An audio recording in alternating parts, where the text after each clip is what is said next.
Y si te digo que en unos años te vas a quedar sin trabajo gracias a una máquina, la automatización del trabajo es uno de los fenómenos más importantes desde hace tiempo y que cada vez toma más relevancia. Esto sí o sí va a repercutir en la vida de tus seres queridos o en la tuya. Por eso el día de hoy tenemos a un invitado especial, un viejo conocido del canal, el doctor Ismael Plasencia, economista. Sin nada más que decir, ¿qué tal, doctor? ¿Nos podría decir algo sobre usted, su formación o cuáles son sus tacos preferidos aquí en México? Hola Eric, un placer estar aquí contigo, muy contento de poder compartir opiniones y puntos de vista. Soy Ismael Plasencia López, director de la Facultad de Contaduría y Administración de la UABC, Campus Tijuana. Y mis tacos favoritos yo creo que son los tacos al pastor. Ah, igual que los míos, excelente, no hay debate entonces. Igual y después ya vamos a, en la charla, ahí igual y hay puntos en contra, pero de momento con los tacos al pastor completamente de acuerdo. Muy Vamos bien. a definir como nuestras posturas. Yo me declaro a corto plazo tecnopesimista sobre esta automatización del trabajo y a largo plazo soy bastante optimista. ¿Y usted en qué punto se encuentra? Bueno, para entender el tema de la automatización del trabajo, yo creo que es importante señalar que estamos viviendo una era que se denomina la era de la inteligencia artificial, en donde ya iremos ahondando en eso. Yo, yo me declararía al revés que tú, optimista en el corto y mediano plazo y pesimista en el largo plazo. Al revés. Ajá. ¿Por qué? Me da curiosidad. Porque ahorita nos estamos apoyando mucho en la tecnología para enfrentar los problemas que tenemos importantes tanto a nivel personal como a nivel comunidad, a nivel regional, de país, de humanidad con el tema de la pandemia. Eh, He estado pues un poco por curiosidad viendo todo este tema de la inteligencia artificial, eh, que entra dentro de lo que hemos denominado la cuarta revolución industrial, ¿no? Sí. Donde la primera revolución fue el tema del ferrocarril, la segunda revolución industrial fue el tema de la electrificación, es decir, se estaba construyendo el músculo primero con el ferrocarril para llevar bienes y servicios, después como un poquito el sistema nervioso a través de la electricidad, y luego viene la tercera revolución industrial con el tema de las computadoras mainframe y luego las computadoras personales y el internet. Seguía fortaleciéndose todo este sistema nervioso del planeta, y ahorita creo que ya se está formando el cerebro, ¿no? Desde el punto de vista evolutivo de los seres vivos, en donde pasamos por una planta para que se dé el cambio hacia un animal hasta llegar a la conformación de un cerebro. Creo que la inteligencia artificial dentro de la cuarta revolución industrial podríamos hablar de que se está formando un cerebro porque todas las tecnologías se están convergiendo, se están conectando entre sí. Para que la inteligencia artificial sea eficiente necesita tener acceso a una gran cantidad de datos, que es lo que denominamos el Big Data, que esté por todas partes sensores. A eso le denominamos el Internet de las Cosas, es decir, estamos generando una información muy importante y esa información va a parar a bases de datos, lo cual alimenta la inteligencia artificial y permite tomar mejores decisiones. Desde luego que hay etapas de complejidad en las decisiones, pasando por las decisiones más repetitivas, que no requieren tanto análisis, hasta decisiones más complejas.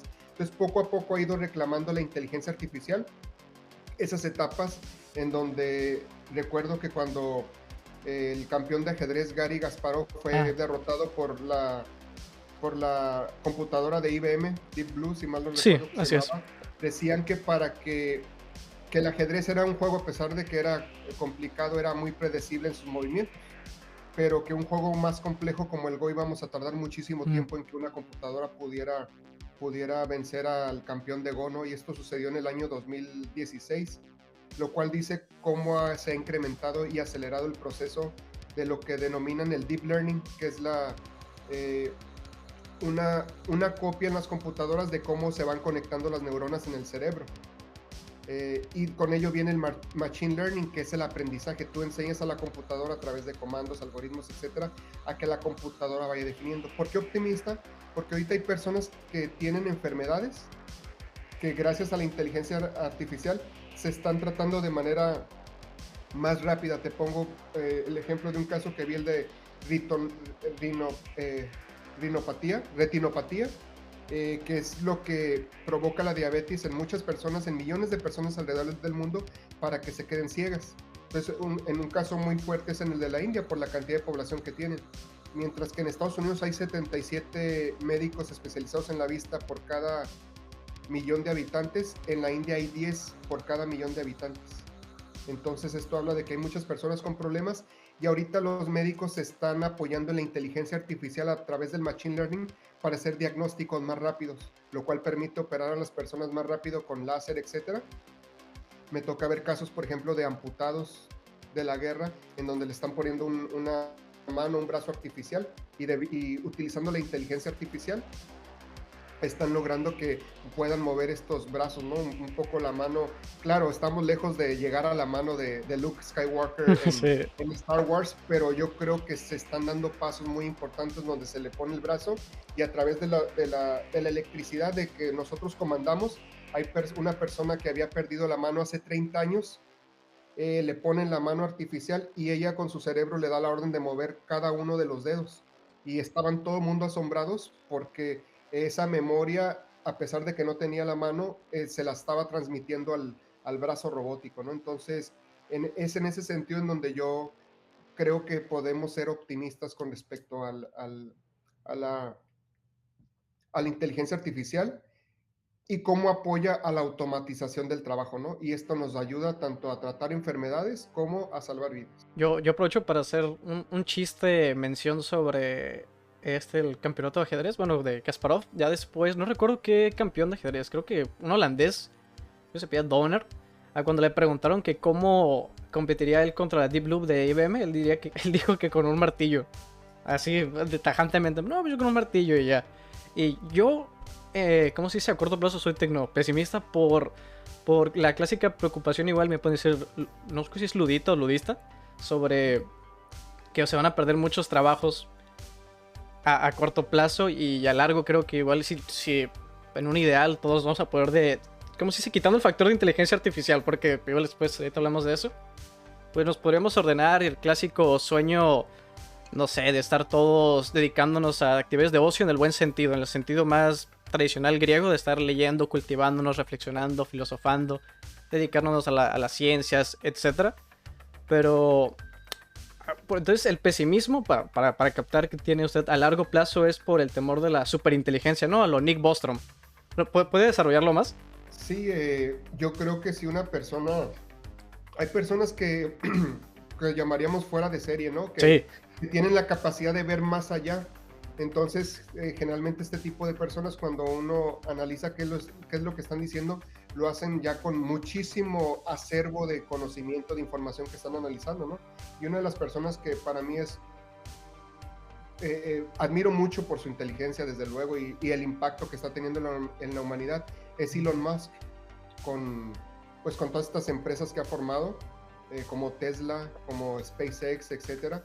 Y una empresa muy interesante que formó es la de Neuralink, en donde él lo que está haciendo es aplicaciones de cosas que ya existen, que están a nivel de investigación en universidades, pero él ya las está aplicando. Y entonces él dice que sí es algo por lo que tenemos que estar muy preocupados las personas con respecto al estar hablando de este machine learning donde las máquinas aprenden por sí mismas, a pesar de que están los preceptos de Isaac Asimov, ¿no? Por las ejemplo, 3 leyes. No le debe de hacer daño a un humano, pero pues no sabemos si en el futuro una supercomputadora o inteligencia artificial tenga la capacidad de decir, bueno, el problema del planeta Tierra son los humanos. Todo lo demás está bien. O sea, a lo Matrix. Que vinieron a desequilibrar, ¿no? Como te dicen en la película de Matrix, somos el cáncer del planeta.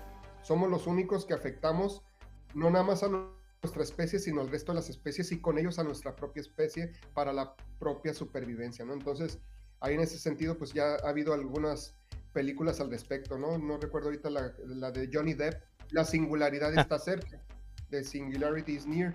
Entonces, pues sí se hacen esos planteamientos donde la inteligencia artificial a lo mejor llega a no ser tan artificial, en donde hay una combinación. La singularidad es cómo convergen la biología con la ingeniería para crear un ente totalmente nuevo, ¿no? Entonces, nosotros ya lo estamos viviendo, como dicen los expertos.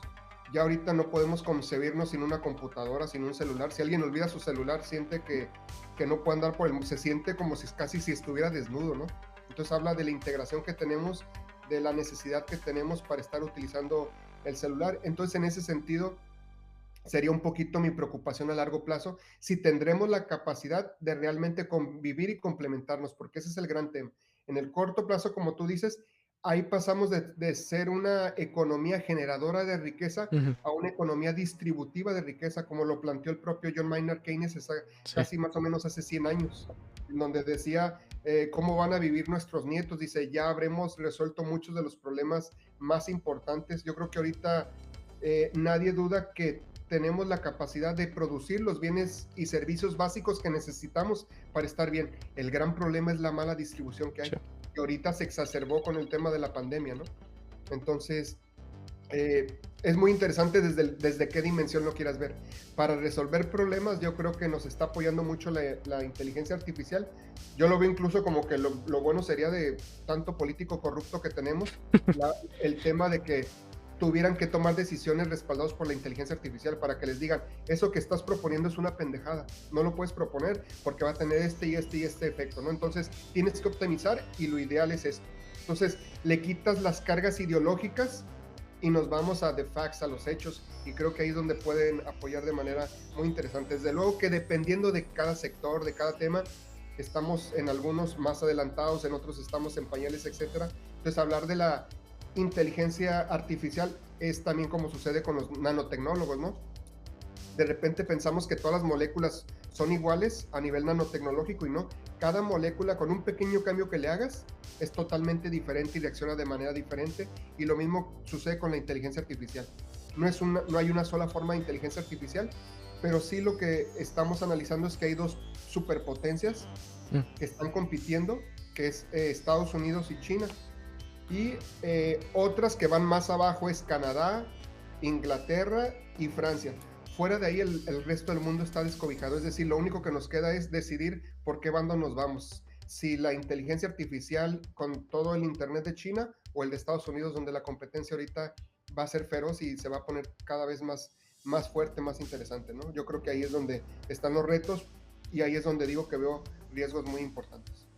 Sí, estoy, creo que 90-80% de acuerdo con todo. Por ejemplo, yo con Elon Musk tengo mis roces, mis conflictos últimamente, pero algo le tengo que conceder es que sí, si no, creo que hasta Stephen Hawking y otros del campo han dicho tenemos que hacer algo al respecto porque si no nos va a rebasar, y es el clásico miedo de las películas de ciencia ficción.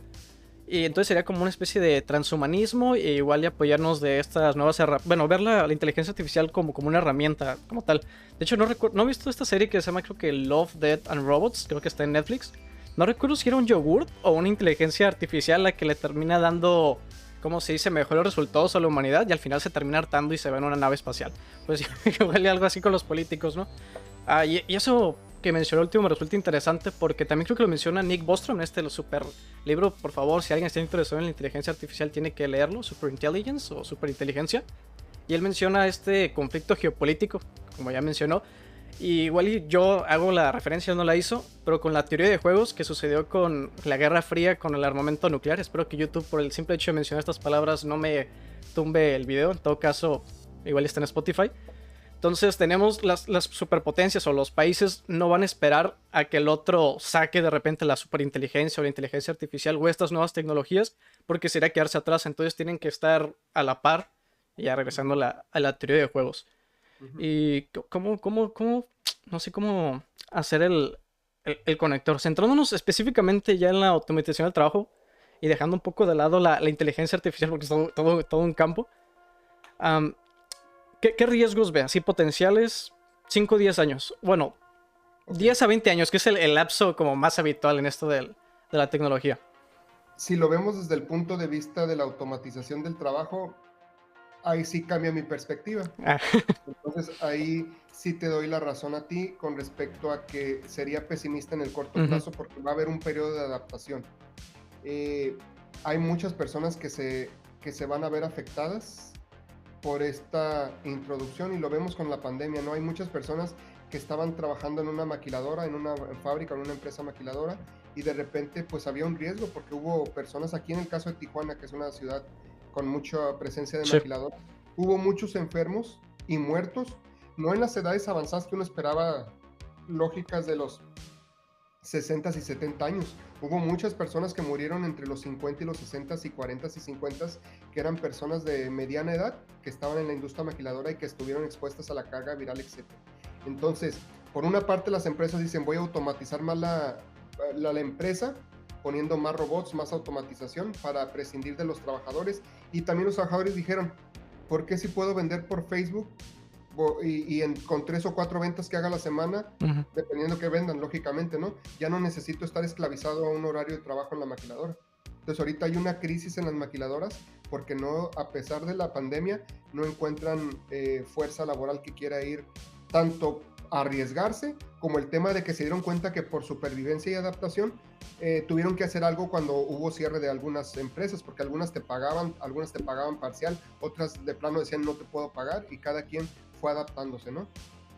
Pero esto, Tijuana, lo que nos caracteriza es que somos una ciudad muy cosmopolita, muy Sí. emprendedora.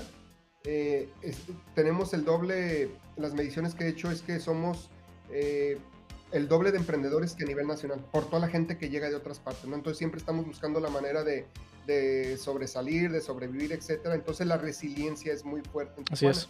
Pero no podemos hablar de eso del resto de la República, donde hay mucha cantidad de personas que le están pasando muy mal y que no saben cómo adaptarse a estas nuevas realidades en donde hay un proceso de automatización y la pandemia la aceleró, dicen, Así por es. lo menos 5 años, ¿no? Entonces, sí es muy complicado cuando hablamos de un pequeño restaurantito, fondita, quienes no tuvieron la capacidad de decir, voy a poner mi restaurante para que aparezca en Yelp, en el mapa de Google, en Uber Eats, cómo se hace eso para que Uber Ujú. Eats lo pueda llevar, etcétera. Simplemente, a pesar de ser una comida muy rica, simplemente perecieron. Y de Entonces, años. el Restaurantes de tema, años. perdón, Y restaurantes de que tenían años y sí, eran conocidos y no pudieron. así es. Entonces, el tema tecnológico es esencial. El gran reto que tenemos es cómo cerramos esta brecha, primero de apropiación tecnológica, ¿no? Primero, saber que la tecnología puede ser usada para bien o para mal. Ujú. Y segundo, cómo cerramos esta brecha para que esa pequeña fondita o ese restaurantito que era clásico, característico, que daba muy buena comida, pues a la hora de que se presentan estas condiciones no tuvo la capacidad de adaptarse. Y así le va a pasar a millones de personas en el mundo que están en fábricas, que están en empresas y cuyo trabajo se está automatizando. Y antes pensamos que únicamente eran obreros, técnicos, etcétera. Se está automatizando absolutamente todo. Entonces, si hay un riesgo muy importante, tiene que haber política redistributiva. Se ha planteado el tema del ingreso básico universal, Ujú. entre muchas otras políticas, pero pues ahora sí que habrá que ver cómo cada quien se va adaptando, ¿no? Porque a mí no me queda la menor duda que un país como Holanda, Mm. que hacían home office desde hace 10 años y que tienen la cultura de la bicicleta y todo esto, pues ellos sí van a recibir con los brazos abiertos Mm. toda la automatización que les haga la vida más fácil, pero no todo el mundo somos Holanda, ¿no?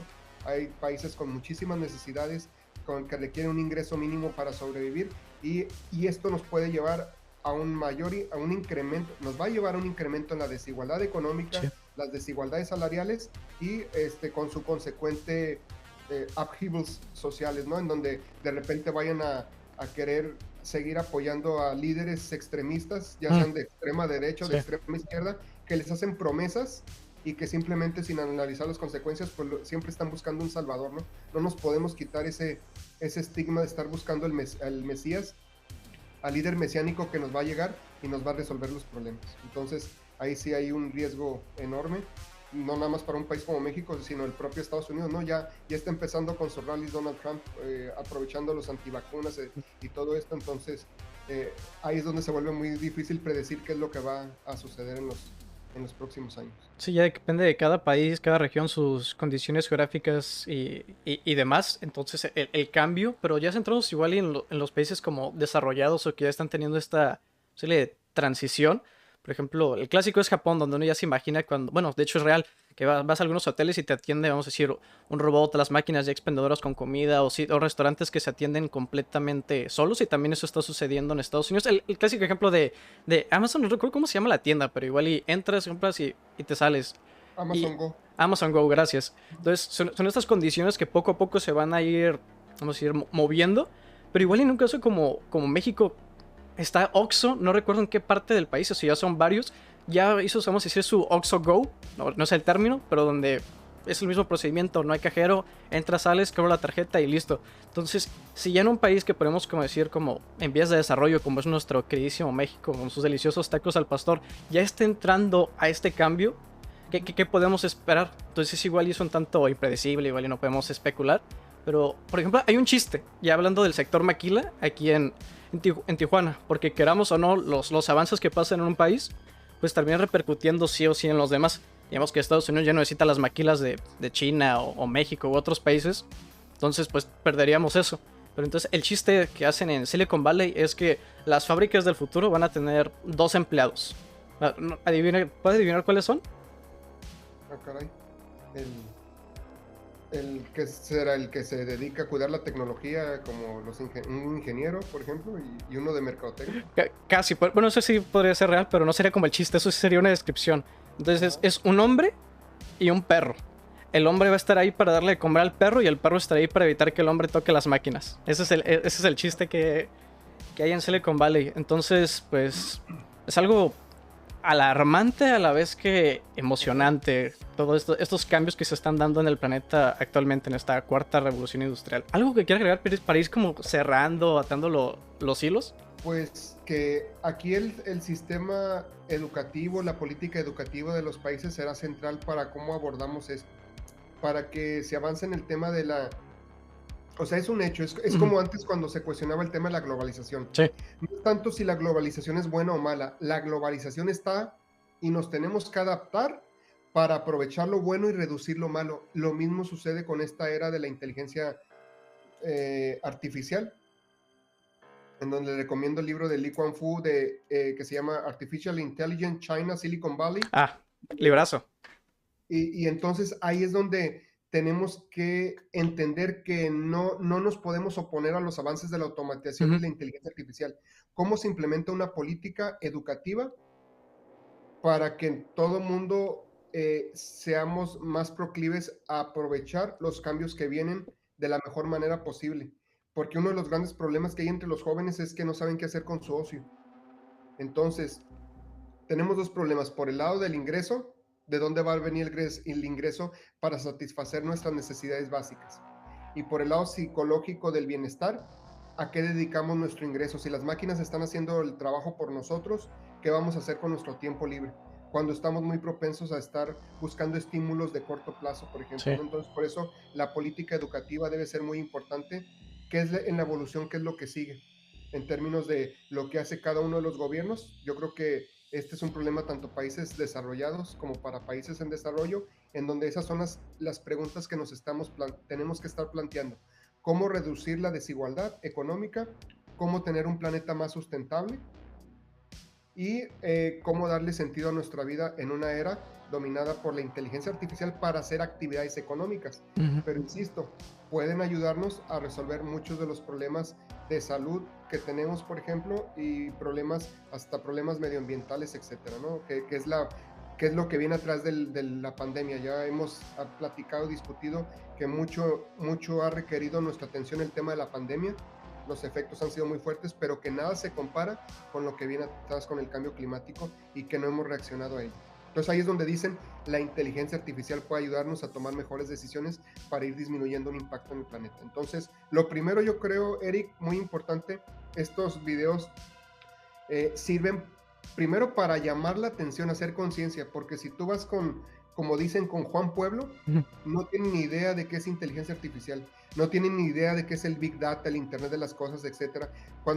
Recuerdo cuando empecé a hablar con estos temas, decían, pero ¿por qué hablas de esos temas si tú no eres ingeniero? Así de grande era la ignorancia para decir, bueno, tú eres economista, ¿qué haces hablando del Internet de las cosas, del Big Data, Se me ha pasado. del Machine Learning, etcétera? Entonces, yo creo que lo que tenemos que hacer es lo que dicen el awareness, hacer conciencia. Oye, esto viene. No me preguntes si es bueno o malo. sino cómo nos preparamos, porque como la globalización terminó en lo que está pasando ahorita con la globalización, lo mismo va a suceder con la inteligencia artificial y con toda esta, y menciono la inteligencia artificial porque creo que es lo integrador de toda esta Sí. cuarta revolución industrial que nos lleva al tema de la automatización del trabajo, ¿no? Si antes, fíjate, dicen que cuando hay radiólogos viendo rayos X y todo esto, cometen un error en 1 de cada 5.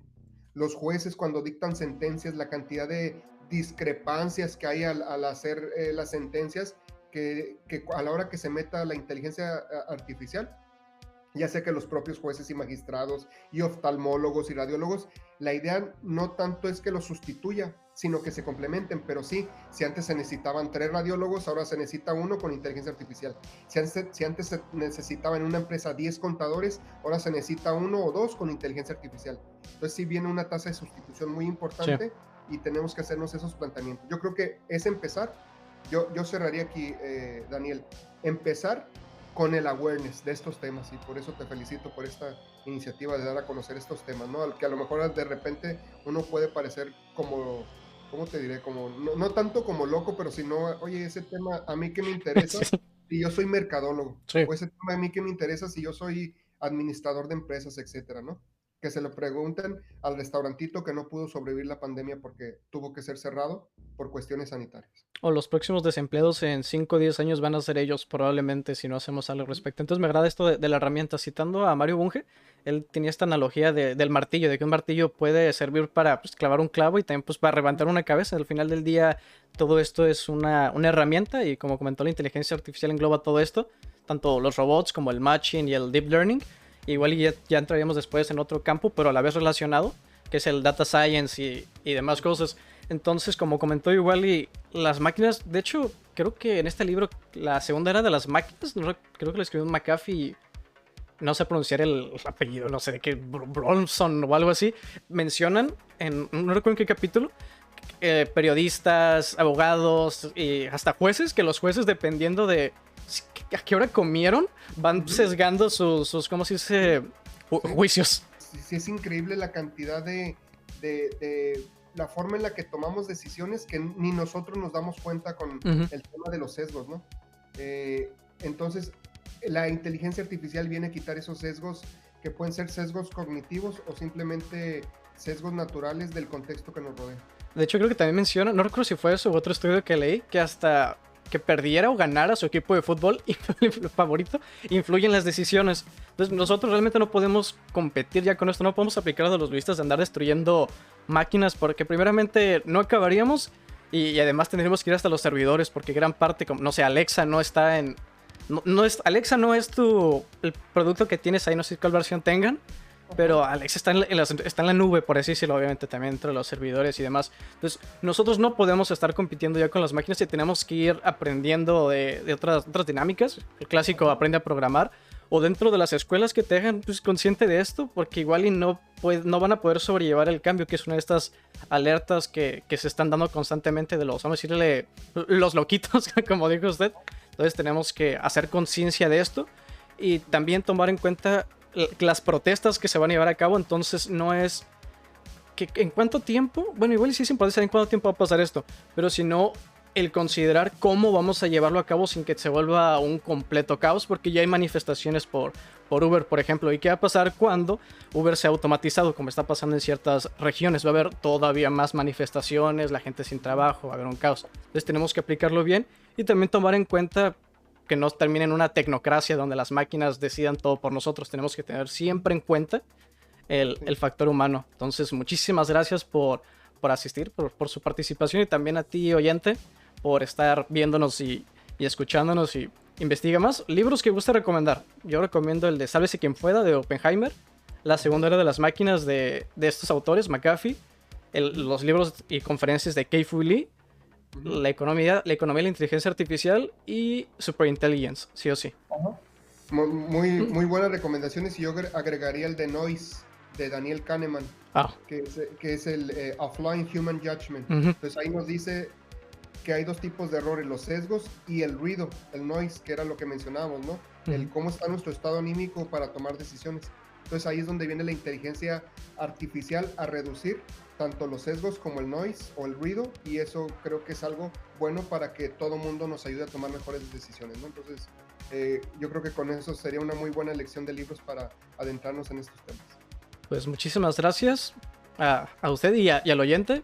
Si quieren participaciones así o algo similar o que repita, ahí dejan los comentarios, dejen su me gusta, no olviden suscribirse y darle a la campanita para que no se pierdan futuros videos. Recuerden que pueden apoyar al canal por medio de donaciones en PayPal, super gracias y etcétera. Entonces se despide Eric de Pensamientos Inorgánicos. Te mando un fuerte y nada automatizado abrazo. Hasta la próxima.